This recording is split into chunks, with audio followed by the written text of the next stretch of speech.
Now at 11. Llegando a la casa, encuentro a mi esposa llorando. The father of the woman kidnapped and murdered after a carjacking speaks out. His message for the people responsible.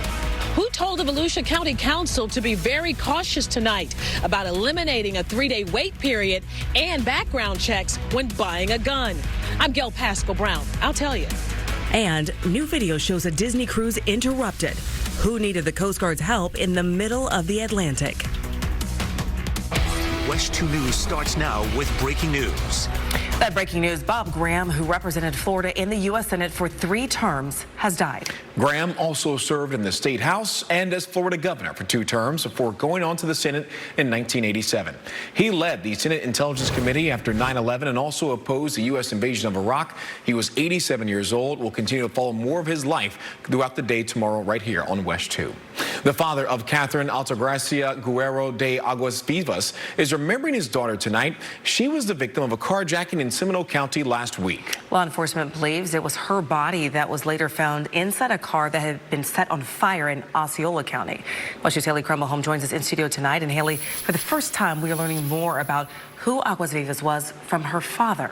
Yeah, and he describes his daughter as someone who was smart and always looking out for her parents, and she's a parent too. And the loss has obviously been crushing. The father didn't want to be identified tonight. He says the family is trying to be strong and they're relying on their faith right now. If you have any information, you can contact the Seminole County Sheriff's Office or go through Crime Line and remain anonymous. Stuart and Summer. All right, Haley, thank you. In Marion County tonight, documents reveal new details about a man who's accused of violently kidnapping a woman and then holding law enforcement in an overnight standoff in the Villages. James Savage told law enforcement demons were taking over his life. Savage also allegedly made a number of threats to law enforcement at the scene. He also threatened to harm himself and blow up the house he was in. Savage's mental state will likely be debated as he faces trial. New at 11, a Seminole County grand jury indicted this man for a murder after he was caught with the victim's car in Michigan. Investigators say that 28-year-old Elliot Deltas took off after deputies found 75-year-old Kenneth Vitagliano stabbed to death at a home on Nova Road in Sanford last year. Now, they believe the two got into some type of argument, which then escalated to the deadly stabbing.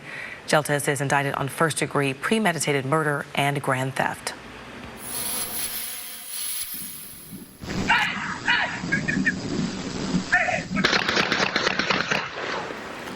New video tonight shows the moment shots rang out in Deltona. This happened Sunday night in Manny Rodriguez Park. Court documents WESH 2 obtained show a fight over a woman led up to this. 19-year-old Jeremy Castillo Ortiz appeared in court today. He's been charged with principal attempted second-degree murder.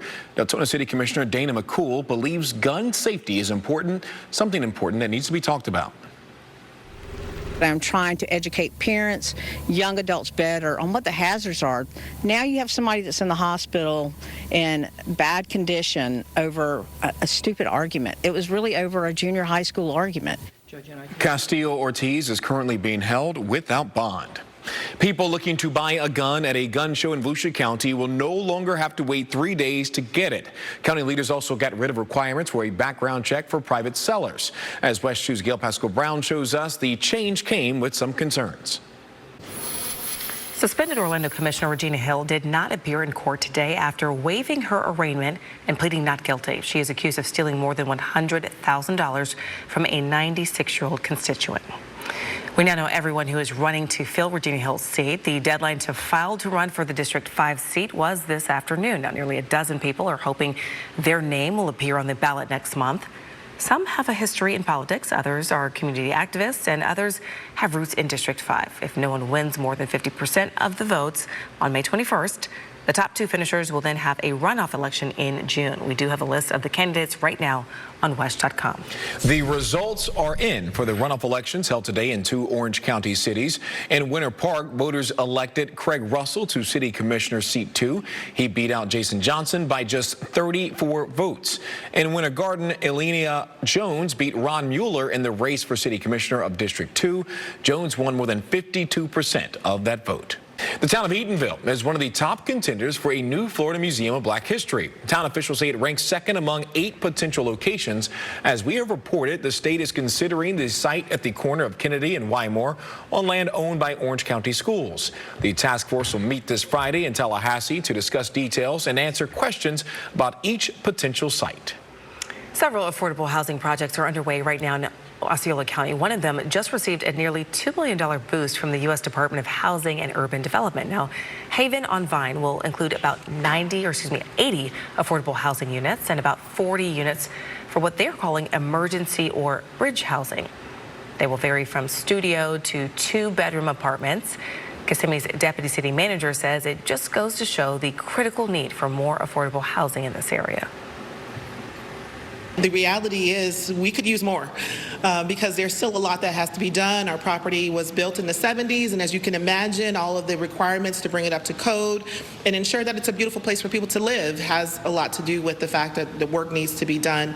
But it's way more than we started with, and it means a lot because it lets us know that the community needs this, the community wants this, and that we have partners who are willing to engage with us and help support this effort.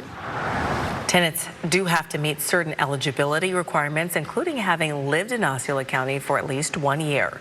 26 families have already moved in. A toddler is mauled to death by 3 large dogs. Yeah, how this tragedy unfolded at his babysitter's house. Plus, instead of running on Duncan, a driver nearly drives right into it. Why witnesses say it could have been a lot worse. And new video shows the removal of a passenger on board a Disney cruise ship while she needed critical medical attention. Cam. Another beautiful day with lots of sunshine in Central Florida tomorrow. High temperatures climbing into the upper 80s, but we will be hitting record high temperatures very soon. I'll let you know when. Coming up on the other side of the break. Stuart Moore on WESH 2 News. Orlando police need your help tonight finding this missing teenager. Janiyah Jackson was reported missing yesterday. It's believed that she ran away instead of getting on a school bus yesterday afternoon. Police say that she may be in the St. Augustine area, and they say that she has a medical condition that requires medication. If you know where she is tonight, be sure to call Orlando police. SunPass customers, listen to this. Officials from the toll service are sending out a warning about a phishing scam. They say some customers are receiving a text message asking them to make a payment or take some other form of action to their account. SunPass says it does not ask for payments through text. Orange County's mayor says transportation safety and improvements will continue to be a priority. And that's despite the fact that commissioners have voted against a sales tax hike to help pay for those enhancements. The money would have paid for expanded bus service and extended hours and routes for the Sunrail commuter train system, as well as more and better roads. Earlier today, the mayor spoke about achieving that goal going forward and promised that he is not giving up on targeting 2026 for a proposed tax increase for transportation. Well, there's no good time to tell people that you're going to have to pay more taxes or more taxes is needed. And at some point, our community will have the tolerance to say that, okay, we're going to all have to pony up some additional dollars in order to have the kind of desired results that they're looking for. The Accelerated Transportation Safety Program has a variety of transit goals and a $100 million county budget focusing on increasing routes in the Lynx bus system and making other transit improvements. SpaceX is now getting ready to launch a rocket from our Space Coast tomorrow. A Falcon 9 rocket will take off from Kennedy Space Center at 5:26 p.m. That rocket will be carrying Starlink satellites into orbit. And if the weather is anything like today, hopefully we'll get that rocket off the ground. Yeah, we'll be good to go. Let's get you over to First Morning meteorologist Cam Tran with a look. I think the weather will be perfect for the afternoon launch tomorrow. Here's a live look at the vehicle assembly building out tonight, and it is looking crystal clear out. Temperature-wise, it's very comfortable. We're currently at 66 right now in Sanford, upper 60s right now in Orlando at 69, 70 though, still hanging on there in Leesburg. Taking a look at the satellite and radar out tonight, you can see how clear skies are really dominating the forecast. Seeing some wispy high-level clouds out towards the west, but mostly clear and dry conditions, and that will be the case through the overnight hours. Not dealing with any visibility or fog issues at the moment, but if the winds do calm down enough, meaning well below 5 miles per hour, we could see some patchy fog develop, especially in some of the areas where we saw the hazy skies from all this prescribed burns and the smoke earlier from those burns. So heads up, we could see some patchy fog if these wind speeds do die off enough in the early morning hours. Meteorologist Kellyanne Klass will be tracking that out for you on WESH 2 News Sunrise. Tomorrow morning, it's going to be a nice and comfortable start. Low 60s here across the board, but the heat will be on tomorrow afternoon. High temperatures will climb into the upper 80s. We'll top out around 88 in Leesburg, 88 in the Villages. We'll see a high of 88 in Orlando tomorrow, while our coastal spots will hang on into the low 80s. Tomorrow will be a great day to head out to our local beaches or even hang out by the pool. It's going to be dry out there, and that is great news for not only the pool forecast, but for the Falcon 9 launch. Another batch of satellites will be going up tomorrow afternoon, and right now from a weather standpoint, a 90% chance it will be a go. Heat will be increasing as we get towards the late week, as this ridge of high pressure just sits right over us, allowing for two things to happen: us staying dry and the heat to build. We will be nearing records by Friday. 93 is what we're expecting our high that day in Orlando. Our record high 94. We'll actually hit 94 on Saturday. That's just 2 degrees shy of the record high that day.